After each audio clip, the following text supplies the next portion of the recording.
Hey guys, welcome back to another David's Outdoors video. We got snow event number 2 to go out and do. Just got everything hooked up, got the HLA snow pusher on, the Norman's ready, got everything greased up, and we are gonna go finish our last couple houses of snow event number 2, so stay tuned. But we got 75 done tonight. It's coming on 1 a.m. We started, well, we got walkways done before we started, so actually we did not start doing driveways until about 9:30, so what is that? About 3.5 hours so far that we've put into doing driveways, but also you saw I did the shop parking lot and whatnot as well, and haven't really been itching or trying to hurry anything up, so I love doing these late night snow clearing because there's really, as you can see, there's nobody on the road, and with a tractor that only goes 20 miles an hour, sometimes it can get a little bit stressful midday and people not really understanding that I'm not out to inconvenience anybody, I'm actually out to help people. So I like being, you know, these late night deals when I'm just by myself on the road, kind of just put on a couple podcasts, listen to them, and time goes pretty fast. It's very peaceful actually. So but yeah, with these small, I haven't been over to this side of the neighborhood. It looks like they still have a little bit of snow that needs to be moved, and they don't have their cars. So what I've been doing is, as you can see, I just basically take the snow pusher with the back drag, and hopefully, let's see, what do you see? Oh yeah, you guys can see okay. I basically just take the snow pusher like this, and pull everything. Let's see if I can even make it back in this little corner here. Remember, I've got the Norman on the back, so things are not as wide as I really would like. Let's see, so we'll just drop it like that, get going, back up kind of slowly here. Got a weird, kind of a weird curve to their driveway, so looks like we're okay. I don't think I took up any grass, so we're just gonna come straight down the middle like this with this pass. So yeah, this is all I've really been doing, is I've just been going up and taking the passes down like this, and I fling around and go over that at the end of the road with my inverted blower and just kind of throw it in the edge of the yard. It's worked pretty well. It's making me want to get a metal press, be able to extend, you know, that 11-12 foot and take some bigger swaths, because this is almost more efficient, especially in these minimal snowstorms, than running my inverted blower. And obviously it's got a better scrape as well, because you're making pretty direct contact with the concrete. You know, asphalt is maybe a little bit different, but everybody here has concrete, and so I'm not too worried about beating it up too bad, I guess. It seems to hold up, and can't imagine it's doing any worse than a plow truck would be, so. But yeah, to like right now have a metal press to extend out 11-12 foot would be kind of ideal. But for now, I'm happy with this HLA.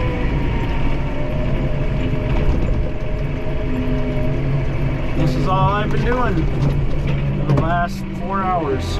Just house to house, dragging everything down and blowing it. So, if you ever want to get into the snow removal game, it's a blast, but it is pretty darn repetitive.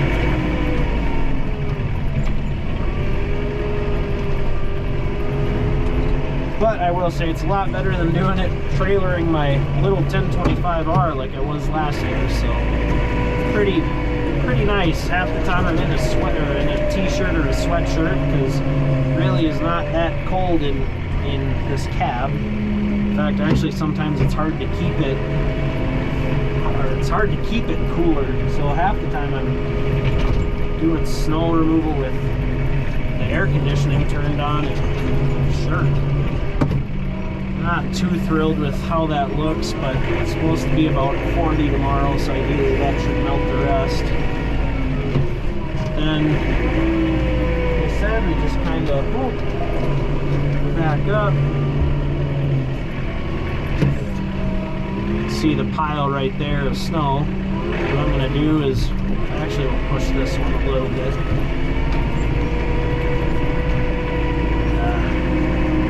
It's not working, that rubber edge isn't liking this too much, too packed. So anyway, so actually what we're going to do is we're just going to drop the Normand, hope that that scrapes okay. That's even struggling. This stuff is so wet. You know, do something that I don't like to do, but we're going to turn on that blower and shoot up the sides.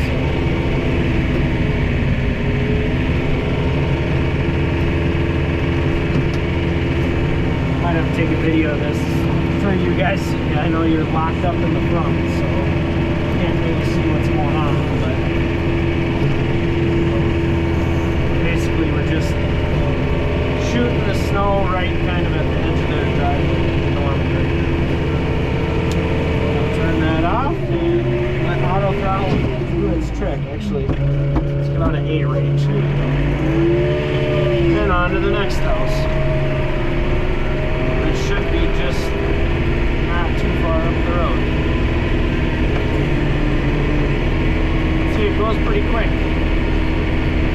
Definitely better than having a plow truck, especially since there's not really a huge mess left behind.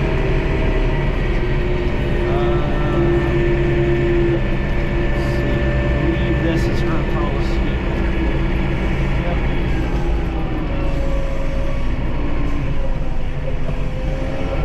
Start up here again this time.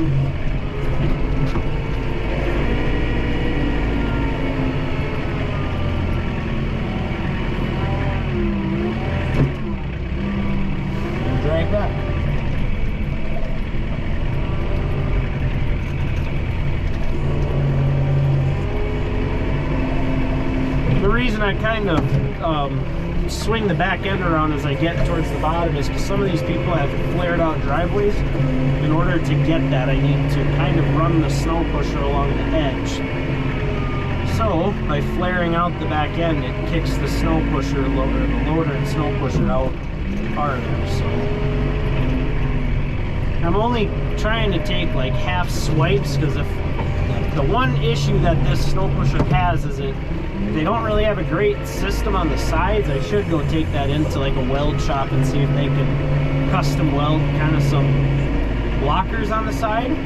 But basically, if you're not careful, or if you're going too fast, or if you take too big of a push, it will start to spew out the sides, which is kind of frustrating, especially, you know, don't really want to go over the same spot multiple times like on that last house, so that one was better. So I've learned if you just kind of take half swipes or 3/4 swipes, typically that does the job enough so that you don't have to worry about windrows as much. But yeah, so I'll show you. So just like here, we get kind of down to the end and we, a little too far there, we flare out and we can kind of get that, oh come on now, kind of get those flared out edges, but then we have to go up and get the windrows. So it's about as easy as that. Like I said, compared to having to unload or load and unload a skid steer for every house, or like last year I was using a John Deere 1025R, you know, this makes it a lot easier that I can more or less just stay in here. I either get all the sidewalks done before I go out, or I get them done, you know, shortly after. So it's a beautiful tractor to have, especially if, you know, you're like me and just a solo operator. So here I'll show, I'm gonna take a video on my phone here, kind of showing you what I do. Basically just rev it up, take the Normand, and all I'm doing is kicking it off in the yard. So there goes the Normand. So when you hear the tractor rev up after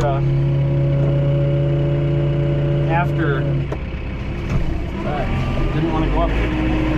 When you hear the tractor rev up after we get done doing it, that's what that is just driving next to their lot on the side and blowing the snow in their yards. So, like I said, this snow, you can't really get a very far. It just doesn't accumulate enough or have enough power to really have a nice throw distance. So I found that rather than trying to just blow the snow off the driveway with this little bit, I just pull it, and then it's easier to do it that way. And then you have a little bit more snow coming into the blower, and it's a lot easier to blow this type of snow a foot rather than 50 foot. So when you've got the nice powdery snowstorms, it's great because you can just let's see, there's the next house. So what I was saying is when you've got the big snowstorms, that powdery stuff, I can basically pinpoint exactly where in the yard I want to blow the snow, and I can keep it at that exact spot the entire time I'm blowing, which is a phenomenal thing, especially, you know, when you're talking residential yards and you don't always have a whole bunch of space between the yard you're doing and the neighbor's yard, and so to have the ability to pinpoint is kind of nice. But again, on snows like this, it don't really matter because you can't get it much farther than 5-6 feet out of the chute anyway. So like I said, it's very wet, so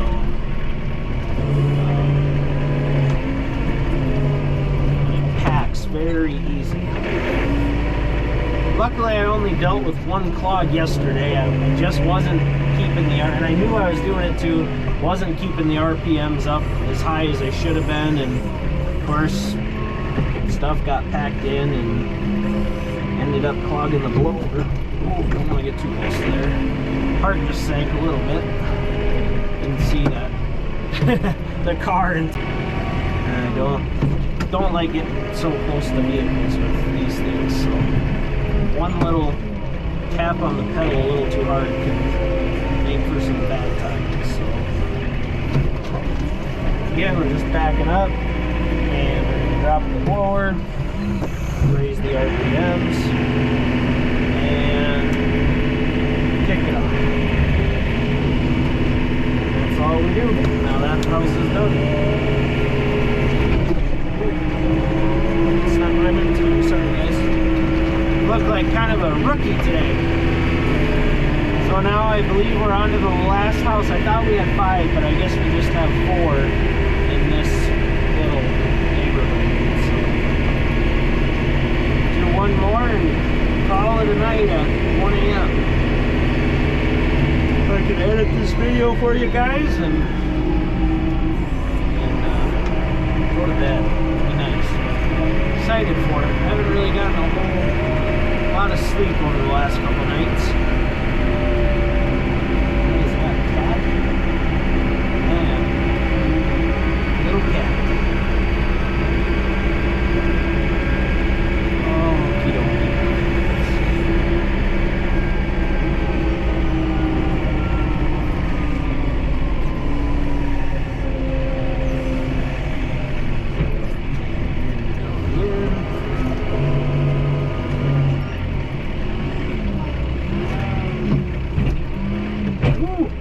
One problem is I'm a little worried about the hydraulics, and that's why I want to get a metal plus. So you can see I started back dragging, and apparently the hydraulics weren't caught enough to hold it in place, which I cannot imagine is great. I can't imagine doing all this back dragging is great for the loader. So that's, I'd really like to have a metal plus just because they're frame mounted and, you know, have their own system and not relying on a John Deere piece to keep it from breaking. Whatever I'm trying, you guys know what I'm trying to say, but that'll be a next year thing. Those metal pluses have gotten kind of expensive. As an owner operator, you know, it's going to make my life that much more efficient. You know, especially doing stuff like this. Taking an 11 or 12 foot swath as opposed to a 7 foot swath is pretty substantial. I mean, you'd be surprised at how far that actually goes in this industry, especially when you're doing, you know, with this tractor my goal is 125 houses, so anything to make time, save time a little bit more. All I'm putting on the mower. Now I know that's terrible for your PTO. I don't typically kick on my PTO as I'm at full RPMs, but I haven't been doing it. It's probably a bad habit to get into. So anyways, that is snow event number 2 completed. I'm gonna edit this video for you guys. I'm gonna go and get a nice glass of water, and I'm gonna call this a night. Get some good sleep and update all my clients saying I'm done. And I'm gonna sleep in tomorrow. Then I got a nice long drive to the cities. I'm gonna sleep in tomorrow and got a nice long drive to go meet up with my wife's family and see my family a little bit since I didn't get to see them for Christmas. So anyway, I hope you guys all enjoyed this video, and hopefully it wasn't too boring. It's kind of just a candid last minute video that I didn't really have planned out. I've got a couple more videos that are scheduled to come out over the next few weeks, and I hope you guys stay tuned for those. And as snow comes in and out, please let me know if you like these videos, because I would love to do more. So snow event number 2 is done. Thank you for watching David's Outdoors.